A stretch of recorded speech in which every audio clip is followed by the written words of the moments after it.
you're aware, if you are planning to speak tonight, there is a sign up there in the vestibule as you walked in. Please make sure you get signed up so we can make sure that we've got you covered, that we don't miss anyone. Mrs. Betts will be calling folks. We've got microphones here in the aisles, and she'll call you to the microphone. So we just want to make sure that we hear everyone that wishes to talk tonight, so please sign up. With that, we'll call the meeting to order. Welcome to the July Franklin School Board meeting. Tonight we'll have two opportunities for public comments. The first opportunity will be over what's on the agenda tonight. And then the second will be at the end of the agenda will be any open comments for the public to make. So with that, we will open it up for public comments. Anything regarding the agenda tonight?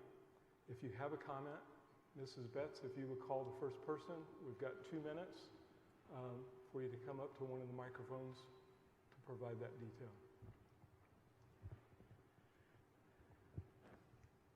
Mrs. Betts is still getting the list of names. Bear with us just a minute.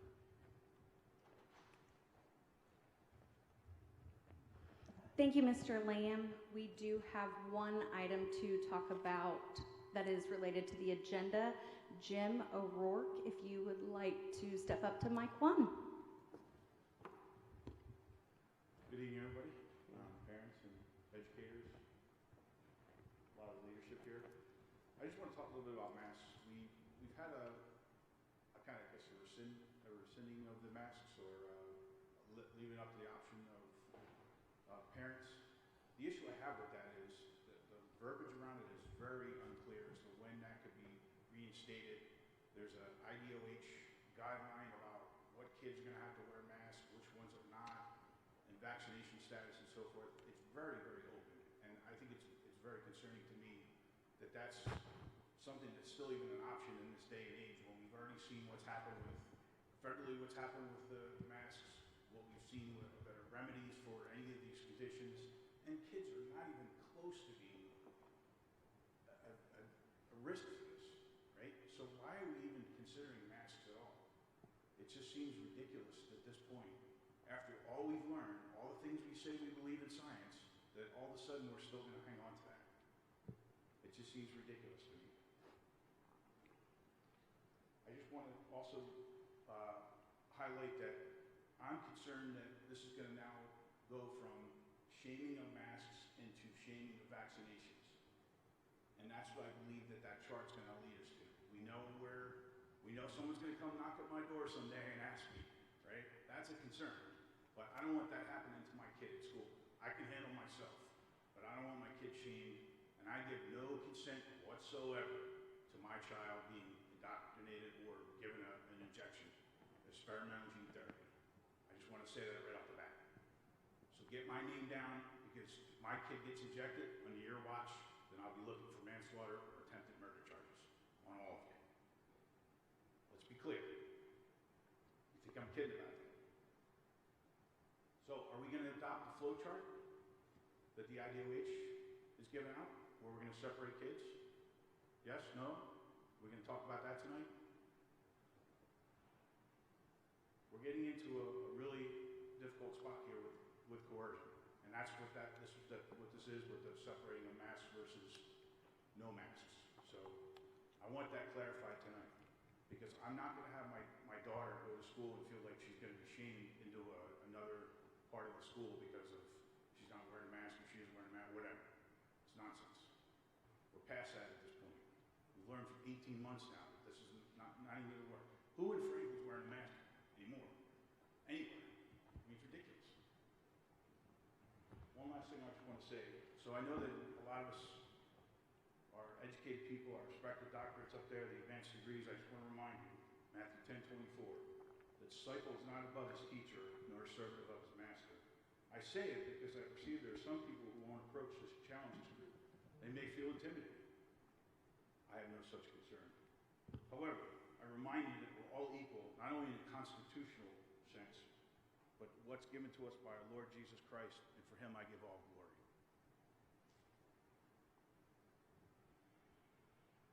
Are we going to address the masks tonight again? Mr. ORourke, there is on the agenda tonight our plan to return to school, and yes, the mask being optional. I'm not aware of the flow chart that you're talking about. That will not be discussed tonight. That will not be voted on tonight because we don't have directions from the Board of Health or the State Department of Education on that yet. But I do. Somehow I do so when are we going to discuss that part? When that becomes a directive out of the Indiana Department of Education, we will take that up on this board. What happens on day one of school? I don't mean to cut you off. What happens on day one of school? What's the policy? We will cover that tonight on the agenda. You will hear our plans on returning to school, what the children will have to do. Masks are optional. We've said that. And I want them eliminated. What? I want them eliminated, is the point. Because we've already had studies that show that they're harmful to children. So if you can Well, there will still be families that will want their children to wear masks.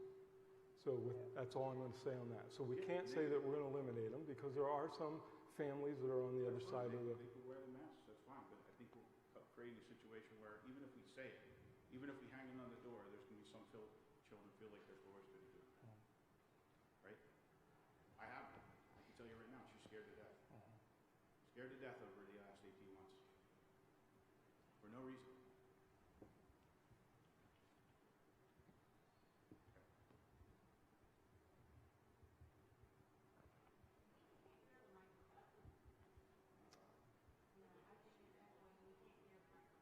All right, thank you for that. Mr. Allen, the folks in the audience can't hear the microphone. Can you turn that volume up for us? Well, I think there's feedback from behind us? Yeah, Mr. Allen, there's feedback from our monitors out to the audience, and it's causing reverberation, so when the question's asked from the audience, they don't get to hear what the question or comment. All right, Mrs. Betts, any other comments on the agenda tonight? There are no other public comments relating to the agenda. Thank you. Next section would be the board comments. Our athletic council did not meet this month. Central 9? Can I say board comment before we? Yeah. I just wanted to note, because we haven't yet, the passing of Ruth Heminger, who was a legend in this building. She is a math teacher that either you had and she was your favorite or you wish you had because she made Algebra 2 bearable. She gave years and years and years and years to this school system, so did her family. We were able to honor her husband a couple meetings ago with renaming the athletic facilities after her, but I just wanted to take a moment and make sure that we acknowledge the life she lived because she changed a lot of lives. So God bless her and her family. Thank you. All right, Central 9? So we'll be voting tonight on their building project, and I believe there were slides that were shared and will be shared tonight. Yeah, the presentation is actually embedded into the C9 building project review. Just so the board knows, as you recall, with the 9 members of C9, we needed 6 to pass in order to get the project. We're the last to vote, and I will tell you that the project has already passed from the other boards. So, yeah, we're the last to vote, so It doesn't really matter. Okay, collective bargaining. We'll start that process here in September. Communications. We did not meet. Legislative. Brian is not here. Mental health.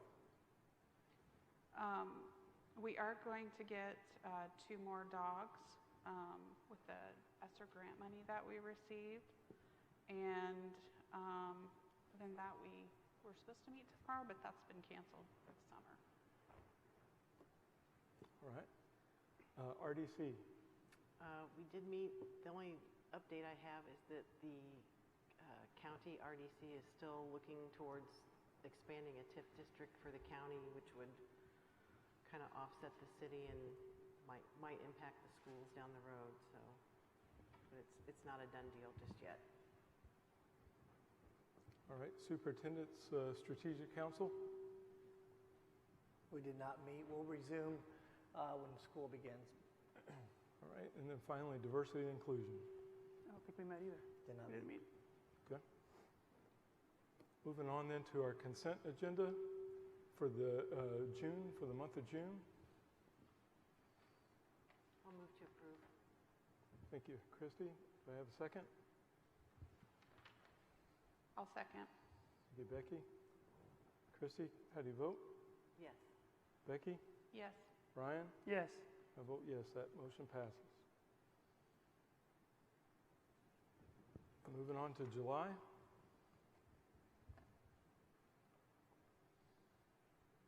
I'll move to approve. Thank you. Do I have a Mr. second? Lamb, just a few items before we get moving forward with the vote. One is on letter G. We are looking at overnight and out-of-state trips again as we return to kind of a normal status coming out of the pandemic. So we're excited about that and looking forward to just getting back to normal school.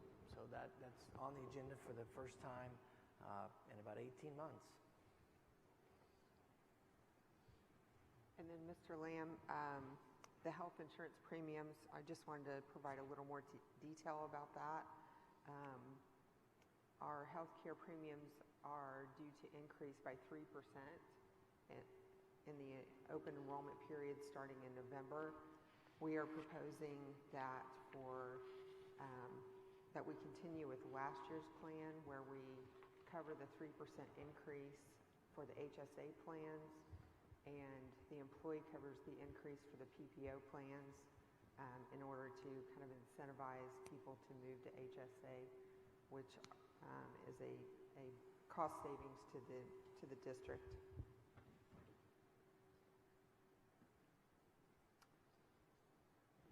All right, any questions for Tina or David?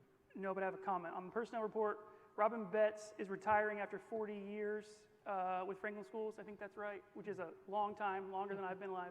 And so I just want to be super grateful to her for what she's done for our community. She is a beacon of this town. Any kid that grew up here spent their summers with Mrs. Betts at the pool and then at Custer Baker as well. So God bless the Betts family too, and she deserves this retirement. I hope it's wonderful for her. Okay, we had a motion from Christy for approval. Do I have a second? I'll second. Brian, thank you. Christy, how do you vote? Yes. Becky? Yes. Brian? Yes. I vote yes, that motion passes. All right, we'll move to the action items. First item on the agenda is the Central 9 building project. Ms. Campbell, can you? Yeah, okay. I'll go ahead and begin on the Central 9 project.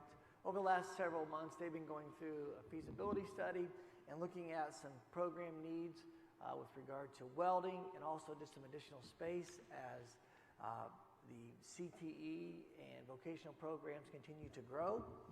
And so with that, they are proposing some additions. The last time that they added on was in the early 2000s. And so what you'll see on the slide deck, there are 9 slides that were presented by Dr. Kovac to area superintendents and also to their board meeting. And just so everybody knows in the audience that the way that C9 partners with Franklin Schools is that Mrs. Nelson represents our board on C9's board, and they function as an independent entity where we collaborate. So they have space that they need both for welding as well as some additional space for a large group room. Those are the 2 most significant things that they're looking to add into this project. And go ahead and add like to the last slide. They're looking at some restroom and facility needs for culinary. And then really for us, what does the cost come out to? It's $4.8 million is the estimate that they are getting right now in those areas. And then for us, it's broken down on a ratio of our population that attends. And for Franklin Schools, it's just under $500,000. And then we have a variety of options that we would look at how we fund that. So tonight, I'm asking for the board to consider the Central 9 project and facility plan, and then we'll report back to the large group as they meet later. They meet in August again. This one. Oh yeah, you meet one more time in July. No, we already had our July meeting. That's right. Yeah, it's in last August. week. Yep. Yeah. So Becky, do you know when in the conversations around that multi-purpose room, did they talk about using other facilities like our facility for any needs? No, because what they're wanting to use it for would be like during the school day. Okay. So like if they needed to have a meeting with all the students that were there, they have no place to do that. There's no place big enough. So this would service that. They would also have it sectioned off because they wouldn't be doing that every day, having large groups of kids meeting. But they would section it off to have study areas in there, small groups in there. So I don't think it would be feasible for them to come. I mean, they wouldn't be able to bring kids here or use another area, another school. Yeah, I didn't see that detail in the. Okay, that makes sense. All right, do I have a motion on this item? Mr. Lamb, I would also add that we were able to write in $230,000 into the ESSER grant for this purpose. So in each of those scenarios, we could cover almost half of the cost of the project.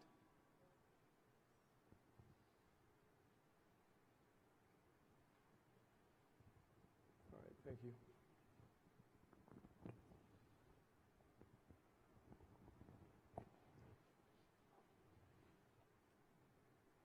I'll move for approval. Thank you. I'll second. Christy, how do you vote? Yes. Becky? Yes. Ryan? Yes. I vote no. That motion passes.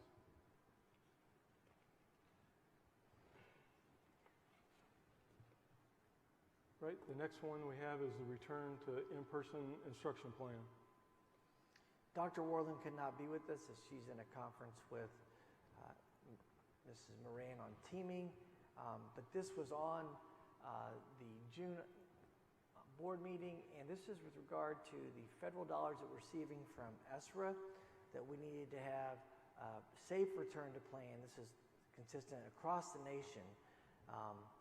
And if we'll go to page 5, there really are 5 domains that we needed to address in this plan, and they are mask and facial coverings, special education, faculty and staff, and wellness for students and staff.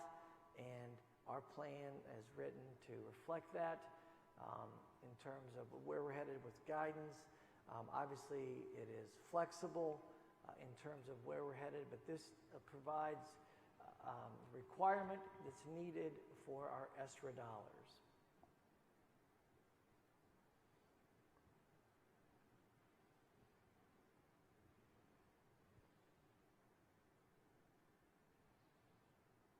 And this matches the next item that our back to school plan. This is the action item for the return to school plan for ESRA dollars, yes. Okay. Do I have a motion? I move to approve it. Thank you. I have a second.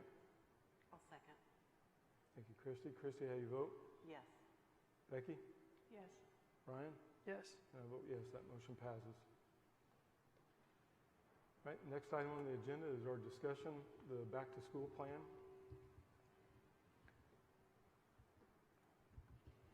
Good evening. So as you can see on the screen, and we have the handout, our focus on this plan was trying to provide a concise kind of one-page overview of our structures for the 21-22 school year. Obviously, we're earnestly preparing for that and excited to bring students back in July. And our theme and our goal for this year is to come as close back to normal as we possibly can. And as we look back and reflect on what we did last year and some of the things that served us well, a lot of those things really make sense in any year when it comes to managing things like the flu and the cold, and whether it's COVID or any of those structures. So you see in the top portion We still think that good hygiene, washing your hands, covering your cough, staying home when you're not feeling well, and disinfection are important pieces of that we can certainly carry forward this year. We are going to do social distancing to as much as possible, again, just to help set the stage for us to have good learning and uninterrupted learning in the next year. At the bottom, the procedure section goes into a little bit more detail about where, on some of the main topic areas where we anticipate questions. We've previously announced that we intend to make masks and facial coverings optional. I'm going to leave that in the purview of the families to make choices for their family on that. Mrs. Martin, our school district nurse, will be in a meeting tomorrow where the contact tracing and quarantine protocols will be discussed, and we'll have more information to update that portion of the protocols later this week. And again, the rest of the document talks about we're going to really try to get back to as close to normal in our classrooms and our cafeterias. We're going to still distance students, but we're going to get back to normal as much as we can there. Extracurriculars, we'll have audiences and spectators at full capacity, and again, masks optional in all of those settings. We also look forward to bringing visitors and volunteers back into our schools. They're an important part of helping make a lot of our programs run. We're very excited to bring First Scholars back, Study Connection, and just opening the door for our building administrators to tap into those enthusiastic volunteers that are so helpful to us in making our programs work. The transportation realm, we are anticipating we'll need to do some degree of contact tracing to help the health department with that, so we will still be assigning seats and keeping seating charts on our buses. But as Dr. Clendenning mentioned, we are going to resume field trips, and life is close to normal as we can. We are encouraging folks, families that can still transport their kids to schools. That does help us provide a little more space on the bus and help us manage through that. So this is the one page. We do anticipate a couple of updates as more information comes in from the health department, but we offer this for discussion this evening. Glad to answer any questions. No questions. I think, Dr. Clendenning, it may be worth inviting the new Board of Health Director to next month's meeting, especially if we got to increase the contract tracing, the requirements around that. That way, if we've got any questions, that he can be here to answer those. Absolutely. I'll reach out to Dr. Qualls. I did meet with Dr. Qualls with regard to just where we're headed, and he's getting caught up to speed. I think a lot of people are ready to get back to normal school, but there are still some. I did receive information and comments from parents wanting us to continue to provide masks and continue to spread out in cafeteria and places, and we're going to look to try to get back to normal with some honoring of that. With regard to contact tracing and quarantining, I just want to remind everybody, parents make the best decisions for their kids in terms of that. If they're sick, they have a fever, please stay home. Just like in any year, we would do that to help us keep the school functioning and moving forward. But I'm looking forward to a return to Franklin schools as we knew it before the pandemic, and that's kind of where we're headed. And so, I look forward to that. All right, thank you.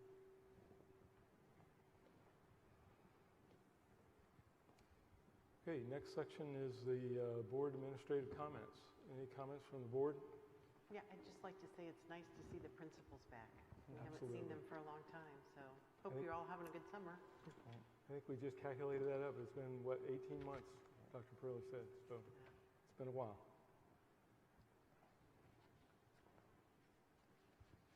Dr. Clendenning, any comments? Yeah, a couple of administrative comments. I just spoke with Mr. Lamb, and there's going to need to be a change in the retreat due to conflict with some schedules. So we'll get back with everybody again on that, on our retreat. Summer school started today, so we're excited about that, and we did provide some new experiences with regard to summer school. One of them is the middle school program, where we're actually doing a Build a Bike as part of the enrichment and remediation program, and then for a program with adaptive physical education, and we're excited about that. We have a lot of people involved in that. Laura Alexander helped kind of spearheading that concept, and I want to thank her for that. How did it go first day? Did it? So we have peer buddies. Did you have enough buddies? Okay. So here's a shout out to everybody. We have 2 openings for peer buddies. Contact us or Laura, and we'll try to get that. But we're excited about that. They're doing tennis, soccer, and basketball. So we're doing both gross motor and fine motor, and that's a good thing we're looking to sustain. So I think when we look at getting back to school and some opportunities, those are some things that really set us apart to focus back on individual student growth. So I want to thank everybody for partnering with us on that. And then just remind everybody for the summer feeding program, we're still doing that as we move forward. And as we head into next school year, the way that lunches are set up and breakfast, it's still part of the federal government program, and that will be covered by the federal government. So there will not be a charge for lunches for the 21-22 school year. So thank you, sir. All right. We'll move into the next area then, the public comments. Mrs. Betts. So we're going to be working off of 2 mics this evening. So Jim ORourke will be up first on mic 1. Amanda Green, you will be up second on mic 2. And Kimberly Livorno, you'll be up next on mic 1 after Mr. ORourke. Okay, so I'm back. Thanks very much. You kind of threw me off with the mass and the SEL, because I do say those are interrelated. So I'm just going to say one more thing on that. I feel like parents are really struggling to challenge you guys on this thing, and with the mask and everything else, it's when I feel like we're struggling to challenge you on that, then the kids are going to feel like you're standing over them, and I won't let that happen, right? I won't let you stand over my child. It's not okay. Sorry. Closer. Oh, sorry. I will stand a little closer. So let me start with the last meeting. So I know we had a little bit of go with the resource officer, and I got to ask, do you think that he's a racist? Do you think that SRO Cox is a racist? I ask that because he would have thrown me out last time if I was doing something wrong, right? If I was a person of color, would he have done anything to me any different? So where I'm going with this is he said several times to me he wants to be objective. However, nobody there broke the law. Regardless of what their skin color is, they have the right to do whatever they have to do, and he has the right to enforce the law. So what's the difference between constitutional rights and law? Let me ask you that. So coincidentally, the Constitution usurps any law that keeps us from being free. So that's what we were there to do on June 14th. And I felt like that's why you guys were bullying us out of the room. So let's start with BLM here, which was touted on a July 2020 YouTube. So that's aligned with Marxism. Their founder, according to her own words, is trained in Marxism.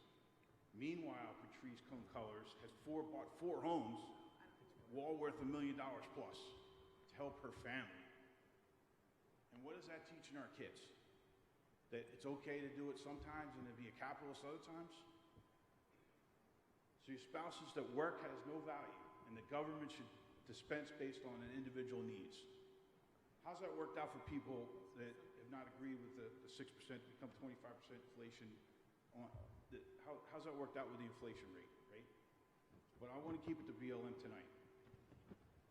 How is Marxism the theory, but the exit ramp is always socialism, communism, and that's led to over 100 million deaths over the 20th century. So since we're on history, let me say a few more things about race you may not know. Did you know that the leader of the NAACP from 2008 to 2013, Ben Jealous, he was 75% white? Did you know that? How about Dwight D. Eisenhower? He had a black grandma. you know that? Nicole Hannah-Jones, 1619 founder. Her mother is white and out of Czech descent, and her father's black. Does that make her mom an oppressor? Teach the truth and not division. Division belongs in arithmetic, not within the social confines of what you're trying to teach my child. I'm going to get away from historical fact here for a minute. Let's talk about how it manifests itself at the school. Are we going to eliminate the valedictorian? Are we going to eliminate grades?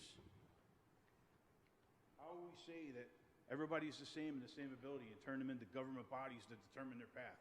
Is that where we're headed? We're turning them into soldiers of the government? It's not teaching them to think individually? Where's the end game in this whole process? What do you want out of these kids? Do you want them to be all drones that don't think for themselves? Ibram Kendi wrote an article that said white people created AIDS to get rid of black people. Did you know that? Are we teaching these kids by recommending white fragility and how to be an anti-racist, that those and authors of those same tenets, that type of activity, when it was recommended on the 2020 July YouTube as a recommended reading? I always hear we don't teach CRT here, but why are you referring to people as oppressor classes and otherwise? Is that the biggest problem we really face right now? And was Mr. Kendi oppressed?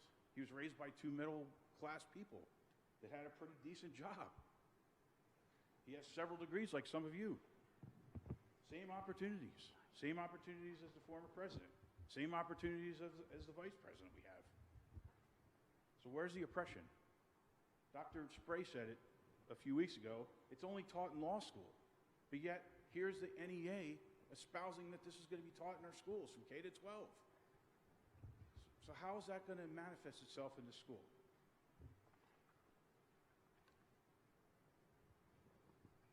So could it be that people that claim I'm an oppressor disdain me, and other people in this room who aren't educated to tell me that you have the same disposition of the people at Countryside as you do at the country club? Why is this nonsense still standing? If you believe in the love more signs around the town, make a practice of it by not presuming a person's color or education level as a precursor of their treatment of another person. After all, isn't that systemically racist?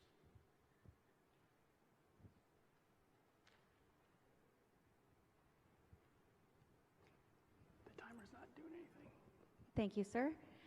And I might remind you, as you're speaking, if you would speak directly into the microphone, it is a little bit hard for our audience members to hear. Chaz Hill, you'll be next up on deck on mic 2 after Mrs. Livorno. Amanda, your turn. Hello. So September 24th is set up for an e-learning social emotional learning day. Social emotional learning leads into diversity, equity, inclusion, and critical race theory. None of this belongs in our schools. These theories force out bullies, they cause division in an oppressed or oppressed manner. Ryan, you told me a couple weeks ago on the phone that if a Franklin parent disagrees with Franklin curriculum, that parent should withdraw their student and send their student to Center Grove. Last year, Dr. C promoted Black Lives Matter to his freshman class. Black Lives Matter's founders participate in witchcraft, they summon dead spirits, satanic rituals, and chant, "Hail Satan." There is a podcast on Franklin's school website that says parents are racist if they raise money for their PTO or request specific curriculum to be taught. The podcast is called Nice White Parent. Disclaimer or not, that has no place in our school system. I challenge each of you, each of the board members and superintendents, if this is your thinking, your service and reasons you were voted or hired into this district are no longer needed for this community. And I request that you step down from leading our district. I challenge you to look for truth, to hope. There's so much more good out there that you can intentionally put into our schools that build students up rather than tearing them down. Come join me. Come back to Emmanuel Church here in Franklin to hear how God has designed each of us as his equal. All are equally loved in his sight. Jesus teaches us to forgive as he forgives. These theories offer no forgiveness, only condemnation and shame. Jesus leads in love, not teaching to hate. It's time for a revival in our community and for hearts to turn back to God. Evil will not win. In the end, God wins, and it's time we replace his principles in our school.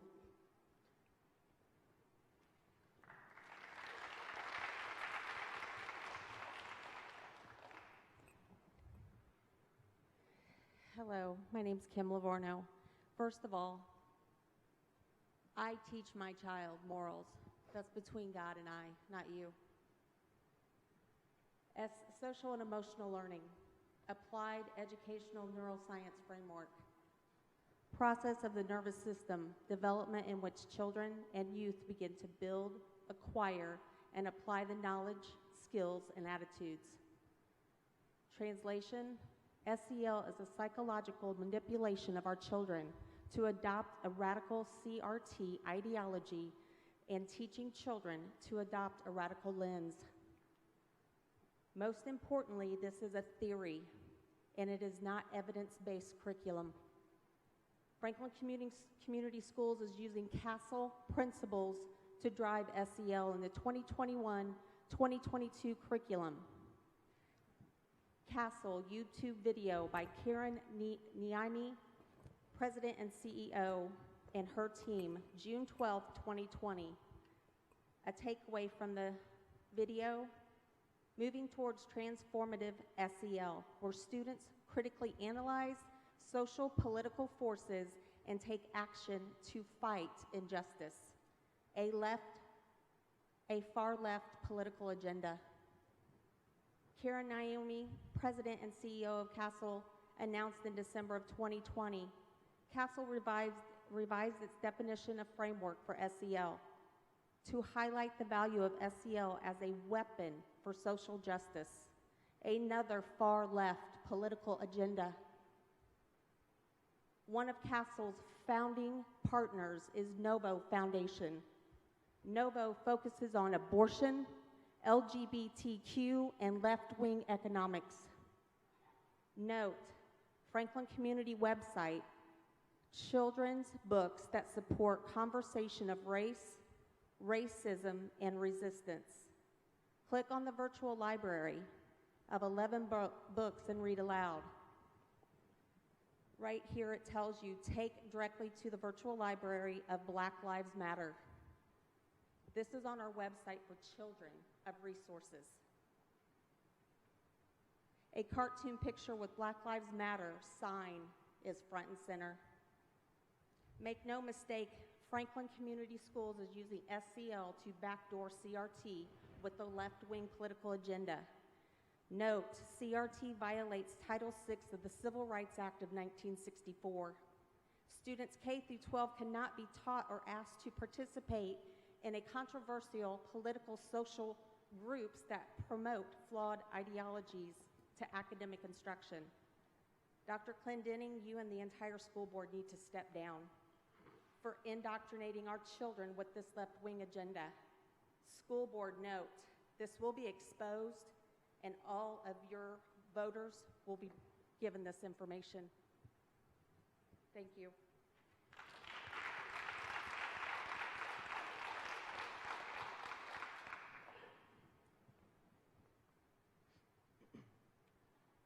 Hello, my name is Chaz Hill. I'm a history teacher, social studies teacher here at FCHS. I graduated from Franklin College here in town with a degree in social studies secondary education and a minor in history, a subject that has been my favorite since I was a little kid. I teach U.S. history now, and I'm grateful for it.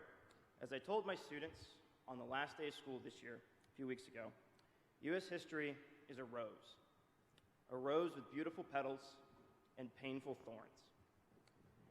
Now, when examining a rose, you cannot just focus on the petals, as if you focus on just them, you might hit a thorn and slice yourself. But if you just focus on the thorns, you'll miss the beauty of the petals. Both of them are valuable, both part of the same whole. The blatant discrimination of minority groups throughout the history of the United States is an unavoidable thorn in our history. That thorn is what critical race theory tries to describe and study and understand. It seeks to understand where in U.S. law race has played a significant role.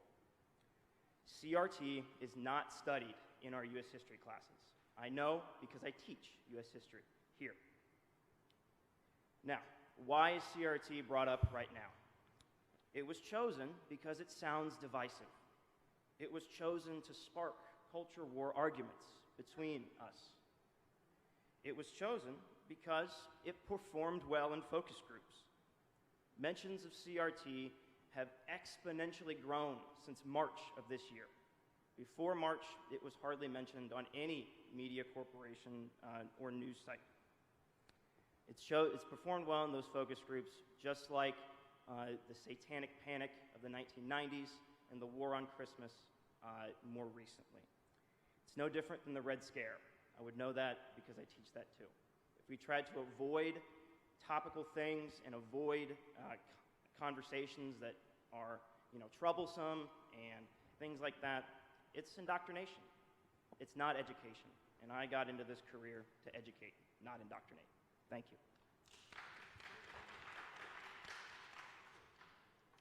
All right, we'd like to welcome Georgina Bayless to mic 1. Ted Ritchie, you'll be up next on mic 2.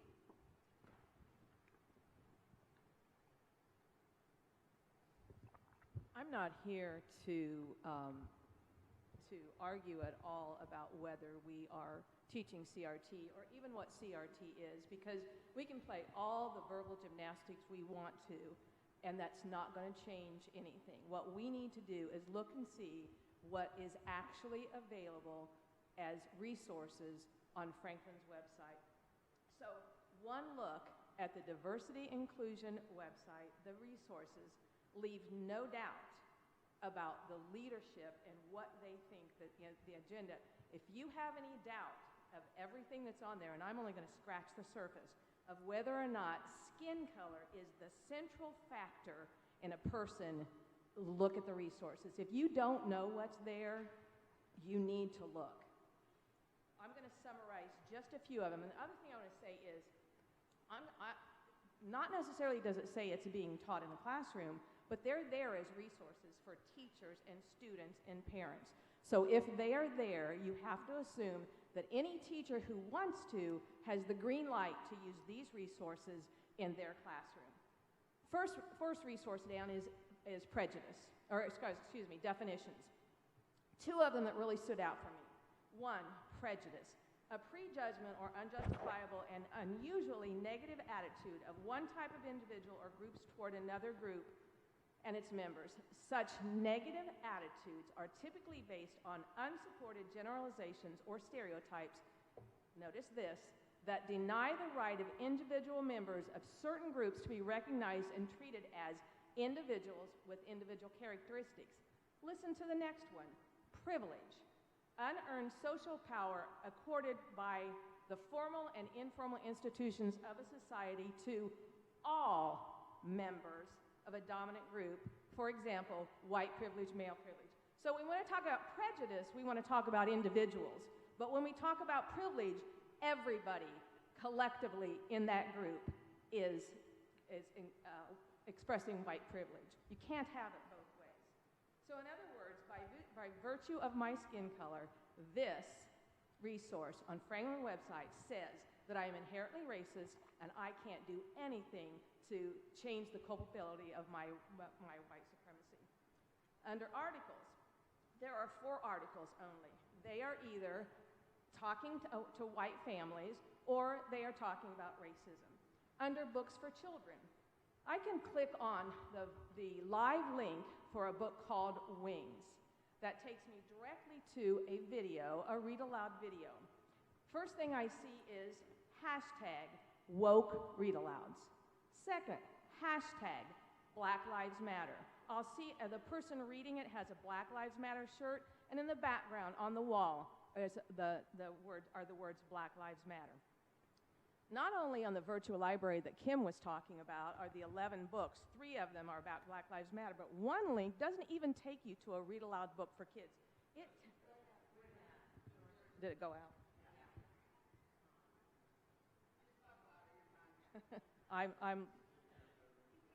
Can you hear me now? We can. Okay. One of them goes directly to Teaching for Change. Has nothing to do with a kid's book. That is available right in one link. Under Books for Teens, we click on that link. At the top it says Anti-Racism Book List for Adults. Not making any bones about it. We're talking only anti-racism books there. The very first one, Black Feminist Thought. In that one, they talk about the interpretive framework for work of such prominent Black feminists as Angela Davis. Angela Davis, member of Communist Party USA, proud member of Communist Party USA. It's one click away on our website. Under podcasts, there are many. Again, don't care about the disclaimer. 1619 Project is on there. Reframing America's history through the lens of slavery. Under videos, I can go to, and again, I'm scratching the surface. Systemic Racism Explained. It's a video on Facebook. Systemic racism is deeply rooted in our history and our society. To move forward and build a system that works for everyone, allies must acknowledge that their own biases and do their part to help those affected the most by our unjust society. That's the mindset that is on Franklin's school board or school website. Continuing on to these resources, additional resources. Dr. Clendenning, did you not say I could continue? And what I said was that we continue to allow a little bit more, but if you needed more time, then you could reach back out and talk to me later. That's what I said. Well, let me tell you what's missing. Anything positive, anything pro-America, anything patriotic is missing on this website.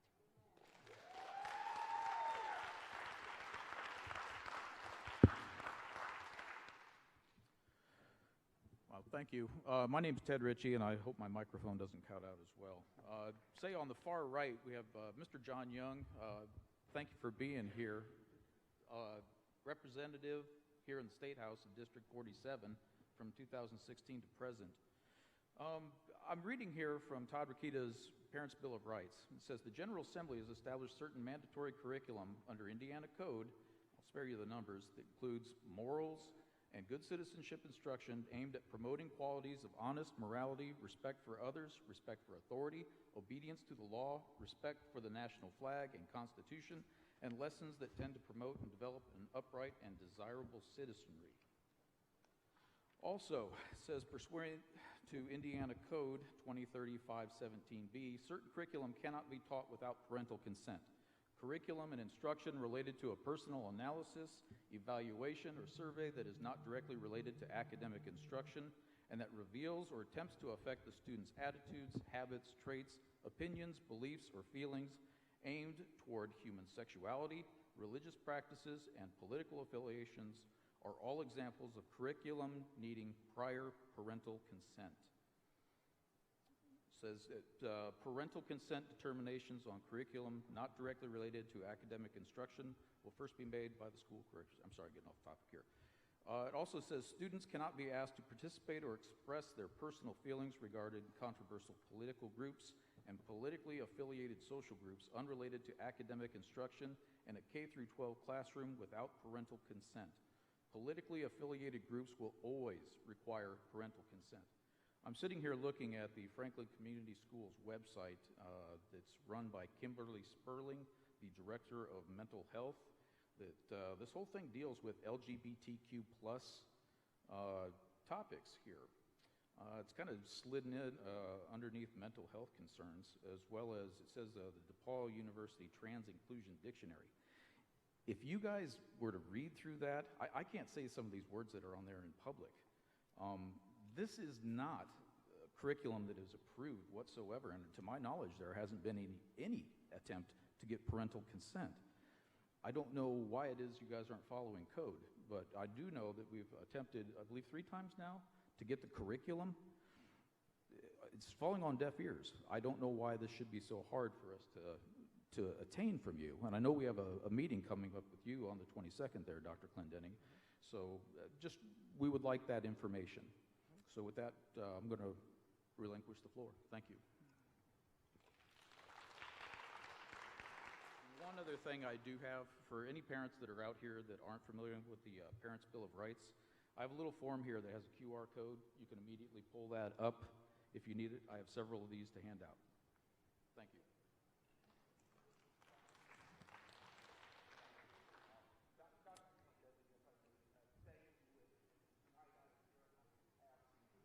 Counsel for the school board, but for anybody that would like to speak with me after the meeting or set up, some time to talk, I'd be more than happy to do so. Just let the audience know. But tonight I'm in here as my capacity as the board's attorney. Thank you. Next up, we'll have Amber Treasure on mic 1, Renita Madison, mic 2. Good evening, everybody. How you doing? A little bit of background on me. First of all, this is a little too short for me. I'm going to do my best. A little bit of background on me. I come from an interracial family. My grandmother was a striking white woman, and my grandfather was a beautiful black man. When they got together, it was the highlight time for hatred in our country at that point. They lived through crosses being burned on their lawns, giant stones being broken through all of their windows in upstate New York with the N-word written on them. I grew up knowing and understanding what equality was. I grew up with the words of Martin Luther King constantly told to me every single day of my life. I grew up told that we are not to see color. I grew up colorblind. I understand now that that is considered something that is impossible, but that is completely ludicrous. That is how I grew up and how many other Americans grew up in the age that I grew up. Now, I have to tell you that I am deeply disturbed by the racist socio-political ideology that our children are being taught. Once again, I didn't grow up that way. Many of us didn't grow up that way. At this point, it seems like it's just turning into a pandering kind of situation, pandering to a narrative, and it's very sad. It's not a child's place to have the burden of politics and the burden of past wrongs that they cannot control and that they had absolutely nothing to do with.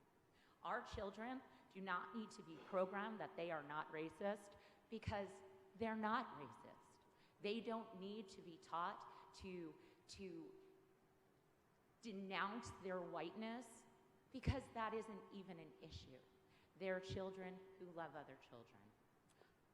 Now, to teach a child to discriminate against another person is disgusting, and it also violates the Civil Rights Title 6. Just so everyone knows, what that says is that any federally funded school cannot promote discrimination. That is a civil rights violation. So if that is being taught in your school, that whiteness is bad, that is actually a civil rights violation. Something that was created to stop people from doing that to black people. We can't have that switched and make it so that it's falling on our white kids. It is absolutely ridiculous. Now, in doing that, the school is failing the children. Instead of taking a strong stance on the children having a full and true education, you are opting to teach them SEL and tragic history without the triumphant end of this great nation. Instead of teaching them that the United States is the most successful nation in history, teaching is concentrating more on the nation's wrongdoings. You are using SEL to create social justice warriors by sprinkling in critical pedagogy. I refer to it as critical pedagogy because you guys like to say that critical race theory is only in law schools. I've heard that from so many people who are part of the AASA. It is insane. Meanwhile, the AASA has all different things on their websites, webinars and such, talking about critical race theory. So let's just call it critical pedagogy, okay? It's disgusting that is anywhere near our schools, and it has no business being anywhere in our children's heads. I would love to know how much money your school is putting into the equity plan for the district. I'd also love to know why teacher salary increase or classroom supplies were overlooked. I would love to know if the money that is being used is coming from tax dollars. Because equity, by definition, is a handout by the government. It's a step up given from the government. Equality is a fair go at reaching the higher heights. Now, I'm not talking about equity as far as the disability kids. The disabled kids, physically, a lot of them cannot do it on their own. And they do need that equity push. That is important to have, to be kept intact. No, I'm talking about equity due to skin color. Because then what ends up happening is this: if you start to take too much equity into account, you stop basing things off of achievement. So you have kids who are like, we don't even have to do it. We're not going to get a scholarship anyway. It's going to go equity-based. How does that make any sense to teach our children to just, fall in line rather than try to soar to the highest heights so that they can have a better hand at life in the future? And this goes for both races. This goes for everyone, every color, every religion. I can't wrap my mind around why you guys are okay with any kind of that critical pedagogy nonsense. I've talked to friends.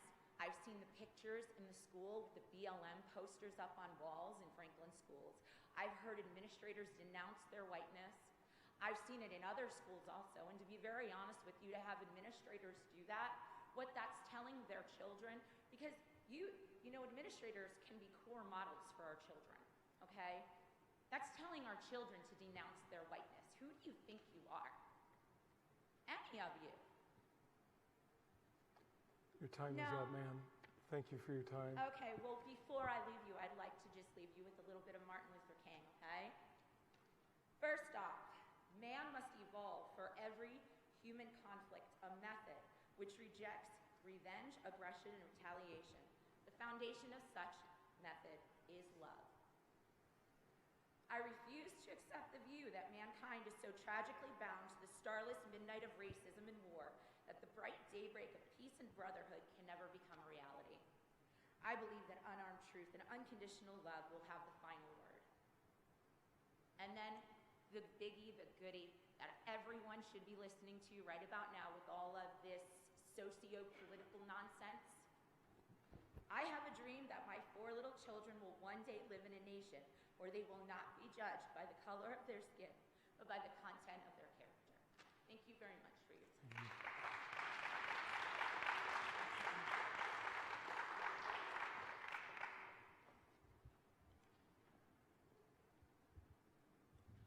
Hi, I'm Renita Madison. I believe I may be the only Black person in the room, maybe. I won't say that, but it looks like I am.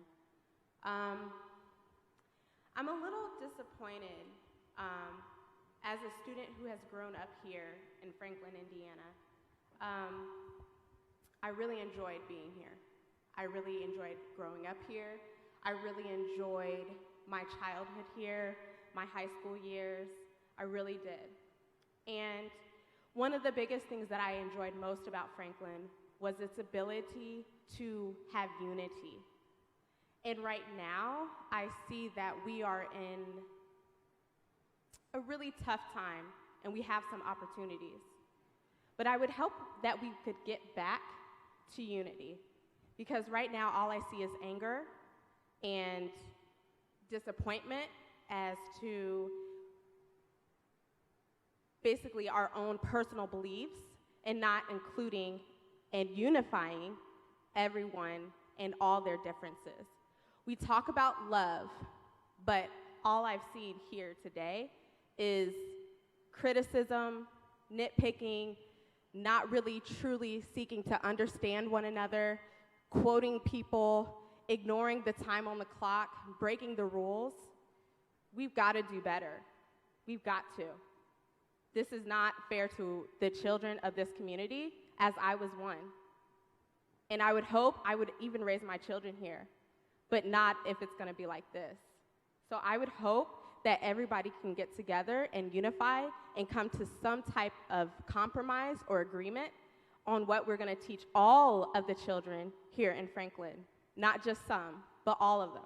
There are people of color here, there are children of color here, and everyone deserves a good teaching altogether. Okay, thank you.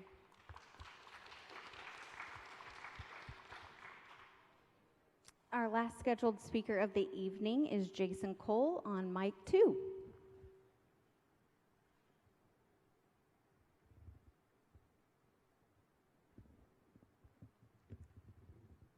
Hello. My son's been going to Franklin schools for 7 years. He is autistic, and he started out in the pre-K program.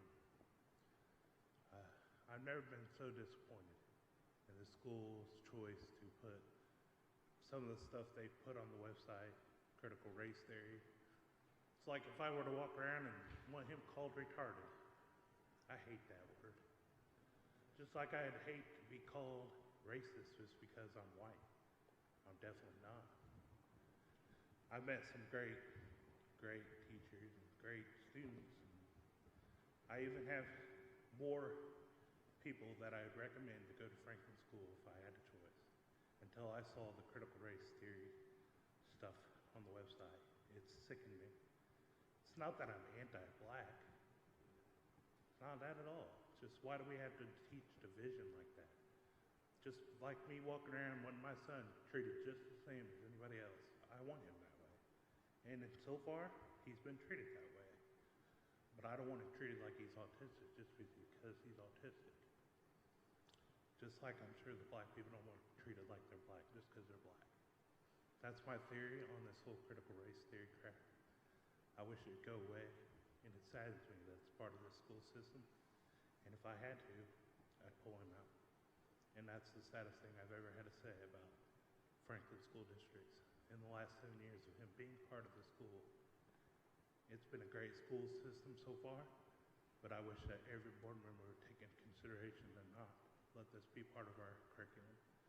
Instead, teach some words I've heard. Be kind. Be courteous.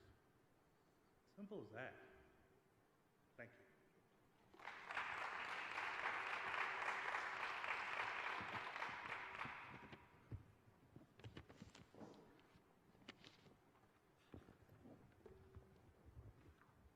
Is there any other comments tonight? There are no more speakers this evening. All right. Thanks, everyone, for your comments. I would encourage, for those that were asking for our curriculum, please reach out to Dr. Clendenning.